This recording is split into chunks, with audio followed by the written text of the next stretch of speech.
warahmatullahi wabarakatuh. Sobat Radar TV, kita kali ini berada di perkebunan Glenmore, kantor perkebunan PT Glenmore di Kecamatan Glenmore, Banyuwangi. Dengan maskotnya ini ada mesin di sini. Bersama kami ada Pak Supriyadi. Baik. Gimana kabarnya Pak? Baik. Pak Supriyadi ini sudah 23 tahun ya bekerja di sini. Kalau boleh tahu Pak, ini maskotnya ini apa ini Pak? Mesin apa ini Pak?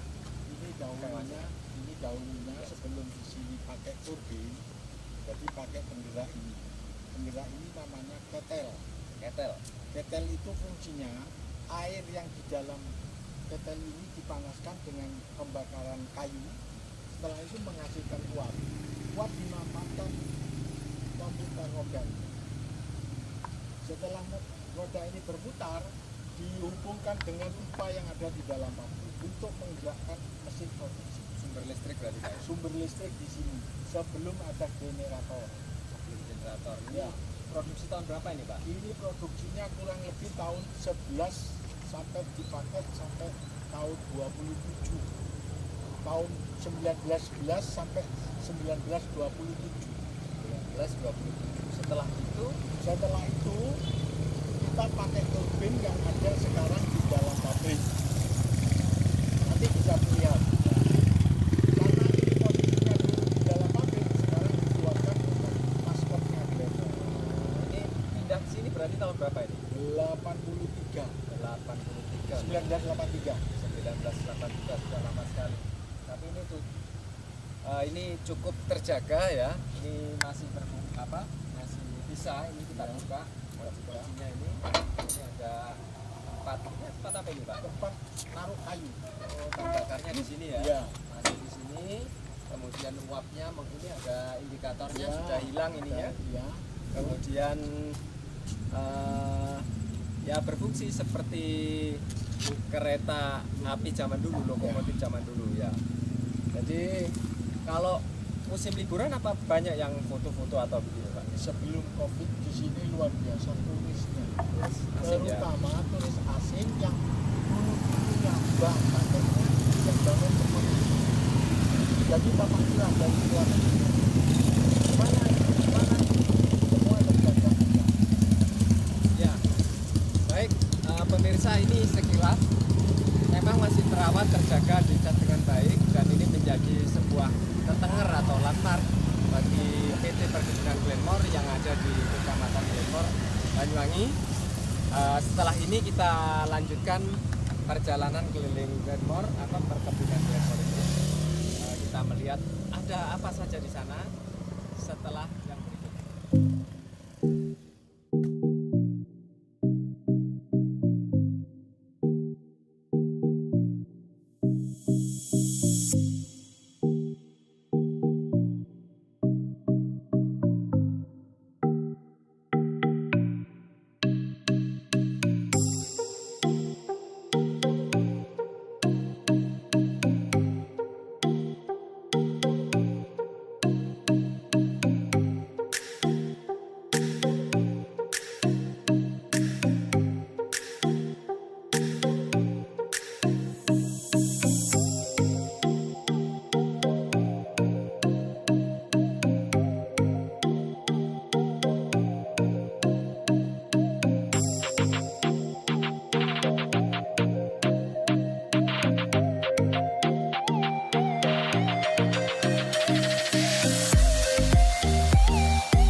Kita kali ini sudah sampai di tempat pengasapan karet, tapi sebelum kita lihat bagaimana proses asapnya, karet itu kalau boleh tahu Pak Jupri, bagaimana proses dari pohon sampai kemudian siap jual, nanti bisa dijelaskan.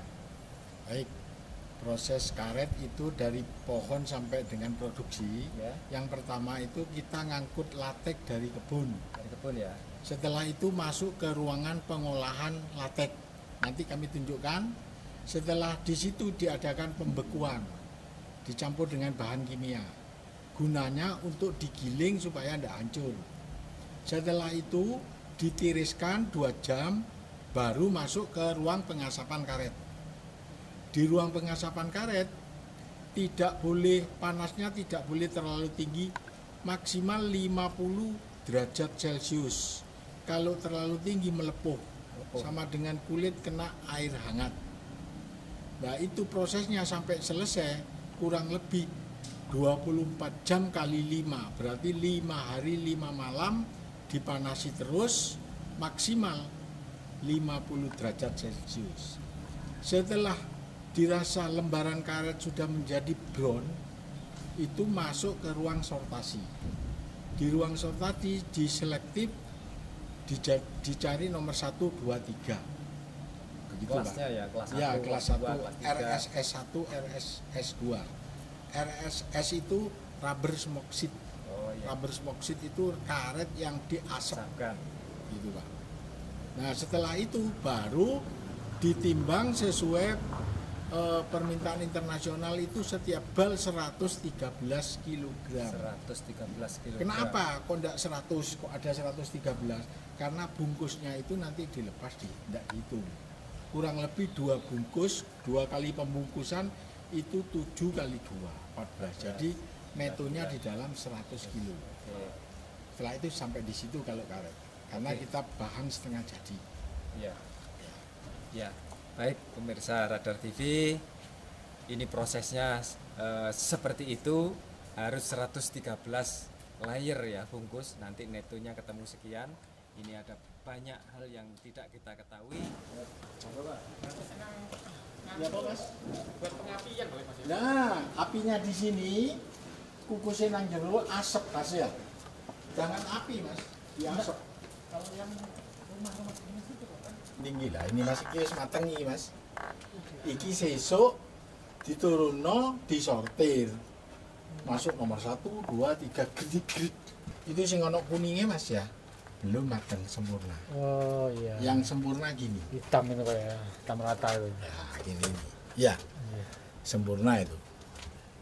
Ini panasnya gak oleh lebih teko 50. Nek lebih teko 50 Apa? sama dengan kulit kena air panas, Ya. melepuh.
Langsung ditumpahkan di sini, masukkan bak ya, bak penampungan. Kemudian Setelah dimasukkan ke bak penampungan semua, terobos tembok di itu Pak. atas tembok ada keran ini, Ya. ada keran ini yang bisa dibuka. Ini keran yang bisa dibuka ya. Latarnya penuh sini, buka, jatuh di sini, masuk ke ini, ke sini ya. Dari sini nanti di kono ada bolongan, ditampung dimasukkan ke sini Pak. Gitu Pak, ya. Masukkan ke sini ya. Ya terus diolah di sini. Diolah di sini. Sebelum diolah kita ambil BRC, kadar karet keringnya. Dry rubber control. Kontrol. Nah, berapa sampean itu?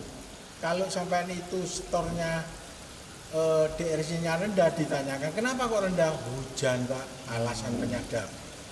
DRC itu normalnya 28% ke atas. Kalau sudah 31, 30 oke sudah. Pasti karetnya 90% nomor 1. Kalau di sini waktunya berapa lama ini, Pak? Di sini waktunya berapa lama? Di sini waktunya 3 jam pembekuan. Pembekuan 3 jam sudah kental itu ya. Sudah kental. Setebal nanti 0,3 cm, berarti 3 mili. 3 mili. Nah, setebal 3 mili. Seperti karet yang di pengasapan tadi itu. Itu permintaan internasional gitu. Ini kan masih tebel ini, Pak. Ini masih tebel kurang lebih ini 5 cm. 5 cm ini seperti tahu diangkat nanti ini sekatnya. Ini tusen sekatnya ini bisa diangkat, ini diangkat. Karet yang 5 cm ini ditaruh ke bak ini. Dari bak ini didorong ke gilingan sana. Dipipis.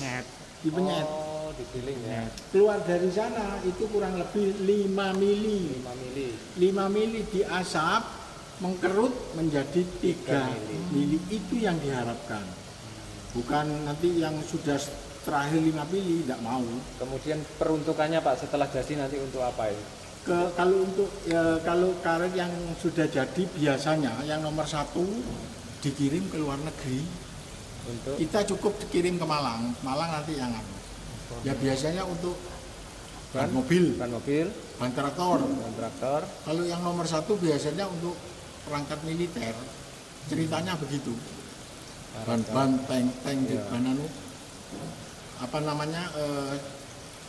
Langgani mesin itu apa, Mas? Namanya? Stoppernya mesin itu.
Sekarang kita sudah berada di ruang turbin.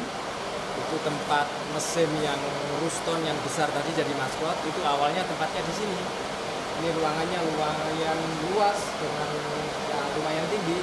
Ini menghasilkan listrik pada zaman sebelum kemerdekaan. Betul. Mungkin bisa diceritakan, Pak.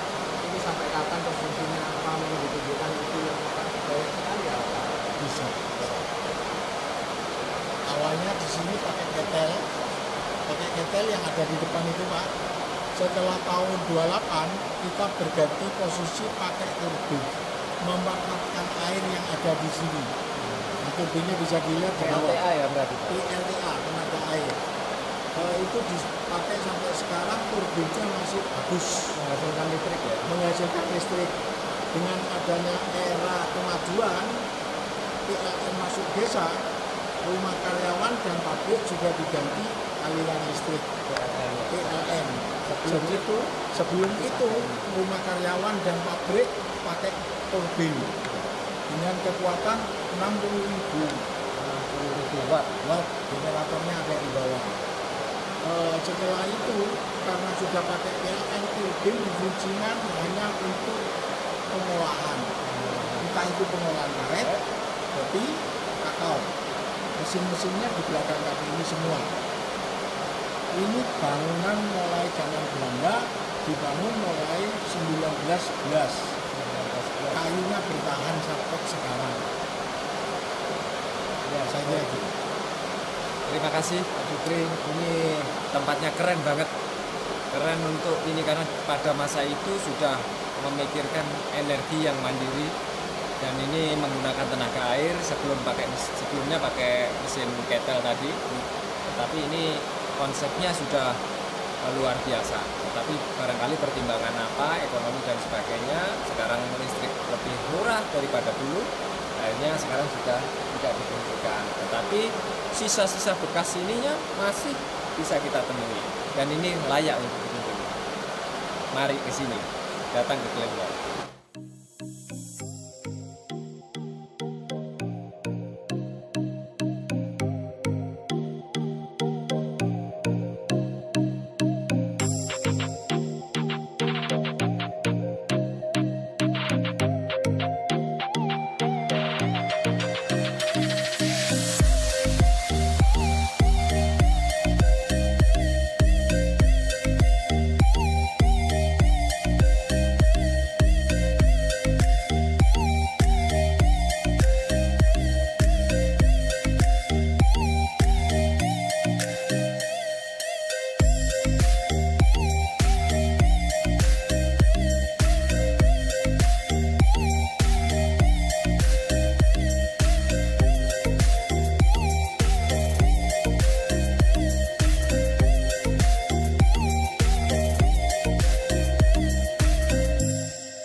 Asap mas, tapi di angin-angin ya, keringnya di angin-angin agak lama, kurang lebih 14 hari baru kering, Tanpa diasapi ya?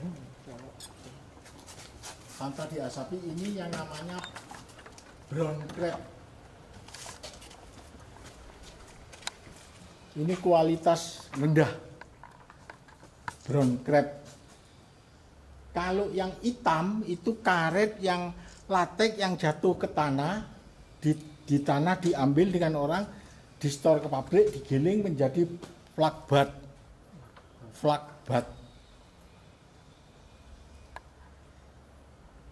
Mana contohnya flakbat di sini Pak? Itu yang hitam itu ada itu. Oh iya itu ya. Terus sedikit tuh. Flakbat. Kalau yang putih ini brown crab. Jadi karet gelang tuh Pak ya? Ya ini sampean hanya disuguhi produksi ini. Kalau yang baik-baik kan bannya masih ada yang mentah. Coklat tuh nawi kenyal ya Mas. Brown crab barangnya ini Pak jadinya. Ini sudah pasti masuk brown crab 3 karena sudah coklat.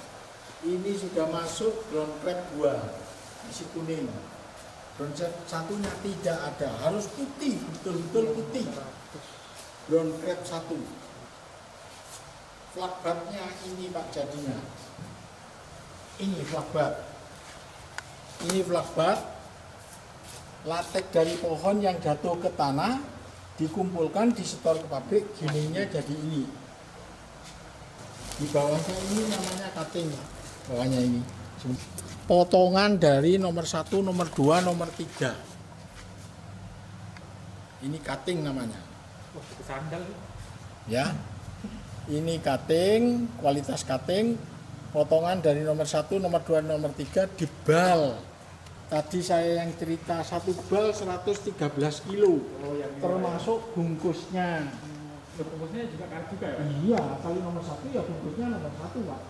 Terus dengan pabrik itu dibuang. Jadi neto tinggal 100, ini buang. Oh, dibuang ya? Ya istilahnya tidak dihitung, diakhir. Bukan Pak, pakai apa ya? Pakai lem ya, pakai premium. Pertama lah, kalau sekarang tidak ada premium. Pertama, terus dicampuri karet, dikumi karet. Jadi seperti lem. Terus putihnya ini apa Pak? Dari kapur bukan talek? Ada.